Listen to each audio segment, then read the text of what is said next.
संकल्प ले रहे थे तब पानी का जो कुछ बूंद है वो धरती पर गिर गया था, यानी जो संकल्प वाला जल हम हाथ में लिए थे वह धरती पर गिर गया था। कहीं उनके संकल्प में कोई गड़बड़ तो नहीं हो गया, कहीं उनकी पूजा में कोई कमी तो नहीं रह गई, कहीं हनुमान जी तो क्या मेरा संकल्प पूरा होगा, क्या मेरा संकल्प टूट। जय श्री सीताराम जी। सब सुख लहै तुम्हारी सरना, तुम रक्षक काहू को डरना। कैसे हैं आप सब? उम्मीद करते हैं आप सब बहुत बहुत अच्छे होंगे। दोस्तों, वीडियो में आगे बढ़ने से पहले आज हम सभी साथ मिलकर प्रभु के नाम का कुछ देर गुणगान करते हैं। आइए, तो आप सभी प्रभु श्री राम और हनुमान जी का ध्यान करते हुए हमारे साथ इस छोटे से भजन को गुनगुनाइए। रघुनंदन राघव राम हरे, सिया राम हरे, सिया राम हरे। रघुनंदन राघव राम हरे, सिया राम हरे, सिया राम हरे। दोस्तों, आप सभी अपनी किसी विशेष मनोकामना की पूर्ति के लिए हनुमान चालीसा का संकल्प तो लेते ही होंगे, है ना। कुछ लोग 11 दिन का संकल्प लेते हैं तो कुछ लोग 21 दिन का लेते हैं, कुछ लोग 41 दिन का भी लेते हैं, और कुछ लोगों की विश पूरी होती है और कुछ लोगों की नहीं होती है। जिन लोगों की विश पूरी नहीं होती है ना, उनके मन में बहुत सारे सवाल आते हैं। वे सोचते हैं कि कहीं उनके संकल्प में कोई गड़बड़ तो नहीं हो गया, कहीं उनकी पूजा में कोई कमी तो नहीं रह गई, कहीं हनुमान जी उनसे नाराज तो नहीं हो गए। बहुत सारे उलझन में रहते हैं ऐसे भक्त जिनकी मनोकामना संकल्प के दौरान या संकल्प के बाद पूरी नहीं होती है।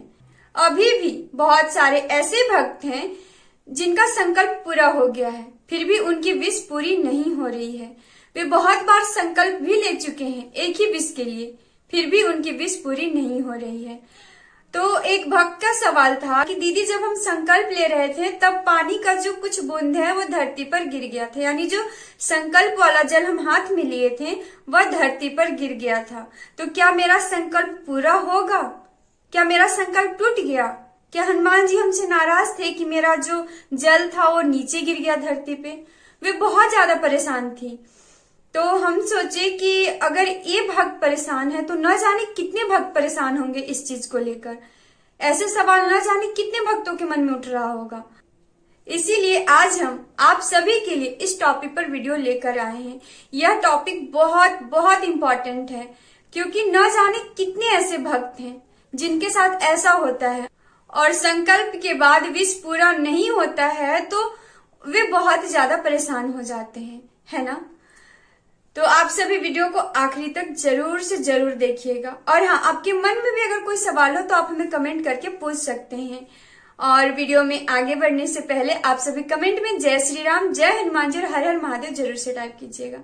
जब आप संकल्प लेते हैं और अपने हाथ में संकल्प लेते समय जो जल, पुष्प और अक्षत रखते हैं, तो उस समय ना आप सिर्फ अपने संकल्प पर ध्यान दीजिए। जो संकल्प की विधि होती है उसे पूरा करने पर ध्यान दीजिए और पूरे भाव से कीजिए। ये मत सोचिए कि जो हम हाथ में जल रखे हैं ना वह धरती पर गिर जाएगा तो मेरा संकल्प टूट जाएगा, या फिर हमें पाप लगेगा, या फिर आपकी विश पूरी नहीं होगी। ऐसा नहीं सोचना है। देखिए, ये जो जल होता है ना, अगर धरती पे भी गिर जाए तो कोई पाप नहीं लगता, कोई संकल्प नहीं टूटता। जल आप कितना भी अच्छा से रख लेना तो थोड़ा बहुत धरती पे गिर ही जाता है। और धरती कौन है? धरती हमारी माता ही तो है, वो प्रभु ही तो धरती है, कोई और तो धरती है नहीं। तो फिर डर किस बात की? देखिए, शुरुआत में ना जो लोग नए नए अभी भक्ति करना शुरू किए हैं तो उनके मन में डर होता है। हम समझ सकते हैं कि उनके मन में बहुत सारे सवाल होते हैं, बहुत सारा डर होता है।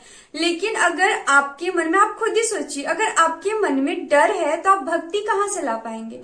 हाँ, डर इस बात का रखना चाहिए कि कहीं हमसे कोई गलत आचरण नहीं हो जाए, हमारा कर्म गलत ना हो जाए, हमारा आहार गलत नहीं हो जाए, इस चीज से डरना चाहिए। ये नहीं कि हमारे हाथ में जल है, अगर वो धरती पे गिर जाएगा तो मेरा संकल्प टूट जाएगा, मेरा संकल्प पूरा नहीं होगा।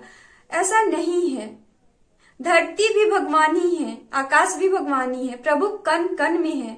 प्रभु जानते हैं हमारे भाव को कि हम अपनी तरफ से गलती नहीं कर रहे हैं। प्रभु को पता है सब कुछ, तो आप डरिए नहीं। आप गलत नहीं कर रहे हो, जल है वो गिर गया तो कोई बात नहीं है। अगर आपसे जल गिर जाता है धरती पे, तो हाथ में जो जल अक्षत और फूल आप लिए हैं, उससे अपना जो भी विष होता है बोलने के बाद प्रभु के चरण में ऐसे छोड़ते हैं। उसके बाद जो धरती पे जल गिरा है उसको ऐसे छूकर ऐसे प्रणाम कर लीजिए। कभी कोई दोष और पाप नहीं लगता है, बस उसमें पैर नहीं लगना चाहिए। आप उसको प्रणाम कीजिए और जब आपका पाठ कंप्लीट हो जाएगा ना, तो वहां पे हल्का पानी छीट के फिर प्रणाम कर लीजिएगा। इसमें कोई पाप नहीं लगता है, इसमें डरने वाली कोई बात नहीं है। बस अपने मन में भाव रखिए, भाव से भक्ति कीजिए, डर से नहीं।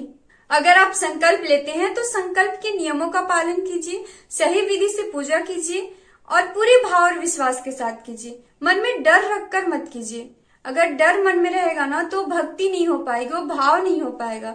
क्योंकि अगर आप पूजा करने में बैठेंगे ना, तो मन में एक अजीब सी हड़बड़ाहट रहेगी, अजीब सा डर रहेगा आपको, कि आप बार बार उसी चीज के बारे में सोचेंगे कि नहीं मेरे से तो ये गलती हो गया, पानी जमीन पे गिर गया, पानी जमीन पे गिर गया। बार बार आप यही सोचते रहेंगे और आप ठीक से पाठ भी नहीं कर पाएंगे। तो आपको डरना नहीं है, बिल्कुल भी डरिए मत।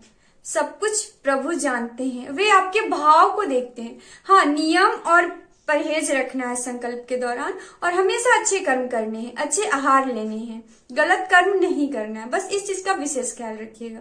तो आप सभी डरे नहीं, प्रभु के प्रति भाव और विश्वास रखिए और ज्यादा से ज्यादा राम नाम का जप कीजिए। जितना हो सके राम नाम का जप कीजिए, प्रभु की भक्ति कीजिए, हनुमान चालीसा का पाठ कीजिए, रेगुलर पाठ कीजिए, संकल्प लेकर भी पाठ कीजिए और पूरे भाव से कीजिए। और अपने बारे में, अपने विश के बारे में सिर्फ पॉजिटिव बातें सोचिए, सिर्फ अच्छी अच्छी बातें सोचिए, तभी सब अच्छा अच्छा होगा, है ना।